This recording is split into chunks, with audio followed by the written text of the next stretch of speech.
Day 4. We are going to talk today about row echelon form and reduced row echelon form.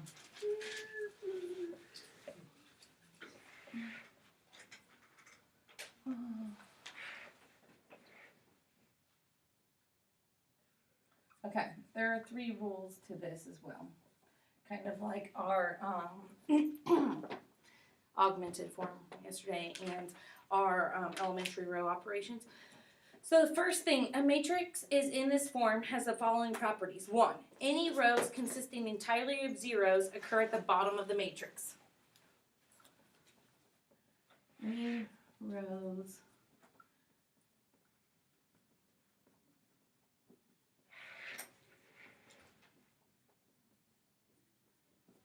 entirely of zeros occur at the bottom of the matrix. Number 2, for each row that does not consist entirely of zeros, the first non-zero entry is called 1.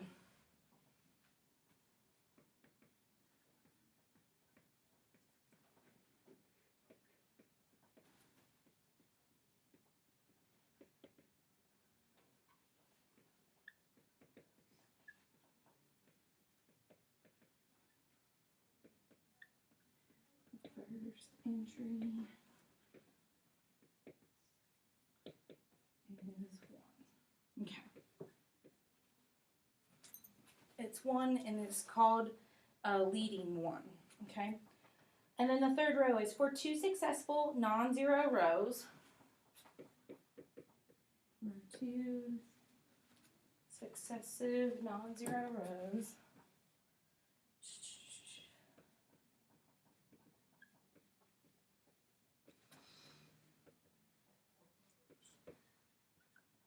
Okay, for 2 successive non-zero rows, the leading 1 in the higher row is farther to the left than the leading 1 in the lower row.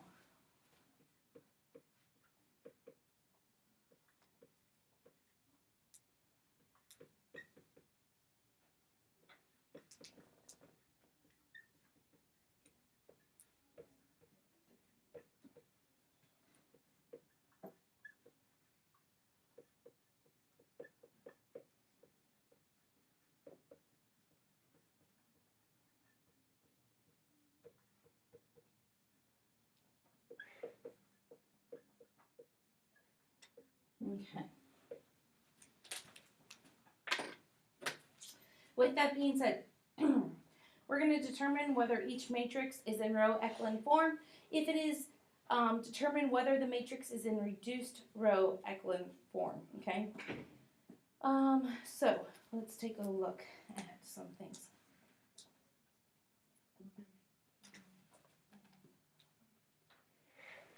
Okay, so A, let's say you have this 1, 2, -1, 4, 0, 1, 0, 3, 0, 0, 1, -2. Okay. Matrix A. Matrix B, 1, 2, -1, 2, 0, 0, 0, 0, 0, 1, 2, -4.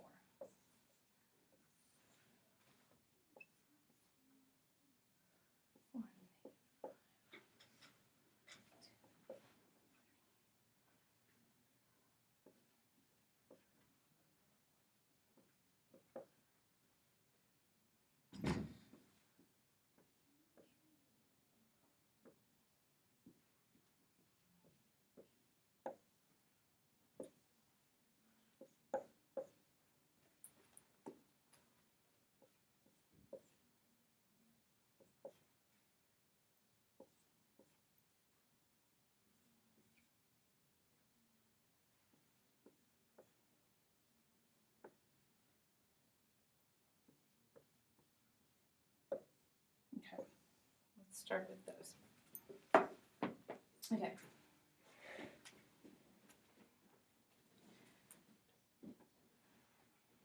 out of those, which ones are in row echelon form? D. Okay, D. Well, anything else? You say D. Why do you say D? Because it has all zeros at the bottom. Okay, so 3 rules that it could follow is any rows consisting entirely of zeros occur at the bottom. So this is 1. Okay, it could follow those other 2 rules though as well. So any other ones, A, B, or C? Wouldn't that be all? A. A, why A? Because it like starts with 1. Because it starts with 1 and look, it goes 1, 1, 1.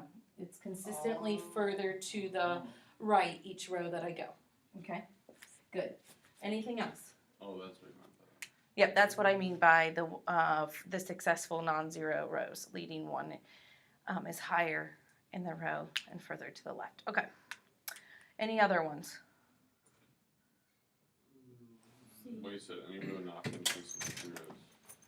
The first entry is 1. So you said C, Lindsay? Yeah, and we'll get to yours in just a second. Why C, Lindsay? Because it goes 1, 0, 1. Yeah, because the ones, once again, are increasingly down. Even though the one's not here, that's okay because it's still always further to the right. Okay? So it can skip as long as they continue to be further to the right. And B is not because 1, it doesn't have zeros consistent at the end row, okay? 2, it does start with a 1, okay? But look, the 1, there is no 1 in this row. This whole row is zeros, okay? And that row cannot be zeros because if it's a row full of zeros, it has to be the bottom row. So B is not in that form. A, C, and D are though, okay? And there's 3 different looks to what those look like, okay? So that's how we determine if they're in that form. Now we're going to talk about Gaussian elimination with back substitution. And then we'll be done because everything else comes off of Gaussian elimination. So let's say you have these equations. Y plus Z minus 2W equals -3. And then you have X plus 2Y minus Z equals 2. And then I have 2X plus 4Y plus Z minus 3W equals -2. And then you have X minus 4Y minus 7Z minus W equals -19. Okay? And I want to solve this equation using Gaussian elimination. Okay? Gaussian elimination with back substitution works well for solving systems of linear equations by hand or with a graphing calculator. For this algorithm, the order in which the elementary row operations are performed is important. You should operate from left to right by columns using elementary row operations to obtain zeros in all entries directly below the leading ones. So here's what we're going to do, okay? We're going to first turn this into a matrix, okay? Into an augmented matrix, meaning that includes the answers, okay? So if I turn this into an augmented matrix, I would have, there is no X in this one, so I would have 0, 1, 1, -2, and -3. Yes? So if there is nothing, you have to put a placeholder for me. Okay? In the next one, I have 1, 2, -1, 0, and 2. This one is 2, 4, 1, -3, and -2. And this one is 1, -4, -7, -1, and -19. I've now created an augmented matrix off of that so that I can use Gaussian elimination and back substitution. Okay, so write the augmented matrix. Now, to do this, to solve, we're going to interchange. Remember those rules from yesterday, elementary row operations for matrices? We're going to apply it to solve. So the first step is to interchange rows 1 and 2. okay? Row 1, row 2, interchange.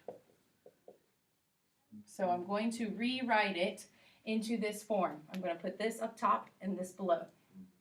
1, 2, negative 1, 0, 2. 0, 1, 1, negative 2, negative 3. And then I copy the next 2 rows down just like they were. Okay? 2, 4, 1, negative 3, negative 2, 1, negative 4, negative 7, negative 1, negative 19. Now I have this. Okay?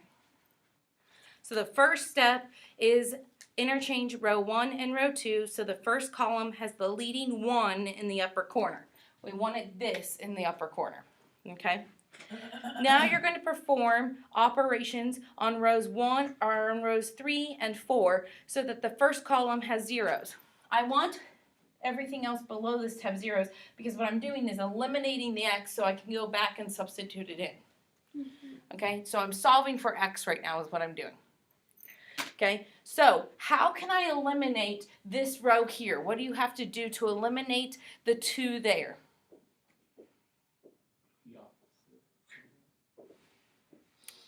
Sort of. So here's what you're kind of right, but I need to relate everything back to this row. Remember how yesterday we multiplied the first row by something and then added it to another row so that elimination would happen? So this number, to eliminate 2, what number do you need there? Negative. A negative 2. A negative 2. So what do I have to multiply this by to get negative 2? Negative 2. Negative 2. So what I'm going to do is multiply row 1 by negative 2 and add it to row 3. Okay?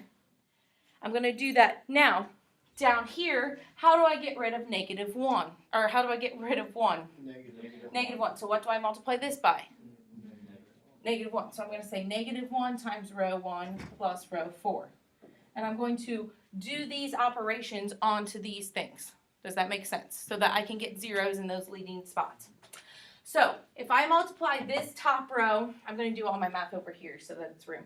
If I multiply this top row by negative 2, I get negative 2, negative 4, positive 2, 0, and negative 4, correct? Yes. Okay, and I'm adding it to this row here. 2, 4, 1, negative 3, and negative 2. Adding those together. Okay? When I add those together, I end up getting 0, 0, 3, negative 3, and negative 6, correct? 0, 0, 3, negative 3, negative 6. So I'm going to start to rewrite this. And when I rewrite this, I'm going to go ahead and copy down these first 2 rows. 1, 2, negative 1, 0, 2. I didn't have to do anything to this row. Why? They use the restroom. Yes. Why did I not have to do anything to this second row? Because I switched them on purpose to put that 0 down there so that I had a 1 leading. Okay? I want a 1 to lead so that it goes 1, 0, 0, 0. Okay? So then my new third row is 0, 0, 3, negative 3, and negative 6. Now, let's perform the operation over here. If I multiply this top row by negative 1, I get negative 1, negative 2, 1, 0, and negative 2. My bottom row was 1, negative 4, negative 7, negative 1, negative 19. I'm adding those together again. Gives me 0, negative 6, negative 6, negative 1, and negative 21. Okay. So I get 0, negative 6, negative 6. Okay. Now I have that. Okay. Now, because I'm doing this, and I basically want it to eventually get into row echelon form, okay, I need to figure out how can I get this bottom row to have 2 zeros here? Because Yeah, that's what I want to do. Because I have a 0, I have a 1, 0, 1, right? I have a 0, 0, okay? So I need to get this bottom row to have 3 zeros. Because I'm continuing to add zeros to this. Because when I add 2 zeros here, I get what my answer is. Okay, so that I can substitute it back in. So how can I get that bottom row to have 3 zeros? How can I get this bottom row to cancel those 2 6s out? Multiply the second row by 6. You multiply the second row, okay? And why did you choose the second row, Lindsay? Because it has a bunch of 1s. Okay, this second row has 2 1s. So if I multiply the second row by 6, I can cancel those 6s out. If I multiply it by 6 and add it to it. Also, I already used row 1, so now I've got to move down to row 2. Okay, so I need to multiply 6 times row 1 plus row 4. Okay, I'm going to do math right here. So 6 times row 2, oops, I said row 1, I meant row 2, is 0, 6, 6, negative 12, and negative 18, right? And then this row is 0, negative 6, negative 6, negative 1, and negative 21. When I add this together, I get 0, 0, 0, I get negative 13, and I get negative 39, right? Okay, so I get negative 13 and negative 39. So I rewrite this again. 1, 2, negative 1, 0, 2, 0, 1, 1, negative 2, negative 3, 0, 0, 3, negative 3, negative 6, 0, 0, 0, negative 13, negative 39. Okay, almost there. Now, how can I get, this is what I need next. I need that to be a 1, I need that to be a 1. Because see, now I have my zeros and my 1s need to go diagonal. Okay, so how can I get this to a 1? How can I get that to a 1? This is going to be tricky. I need to look at row 3 and figure out how to solve it from there. So how can I get, because I used row 1 over here, right? I used row 2 over here. Now I'm on row 3. How can I get that 3 to cancel out? What do I have to multiply row 3 by? 1/3. By 1/3, right? Because 1/3 times 3 gives me 1. So I need to multiply row 3 by 1/3. I'm also going to do row 4 at the same time. What do I need to multiply row 4 by to get rid of negative 13?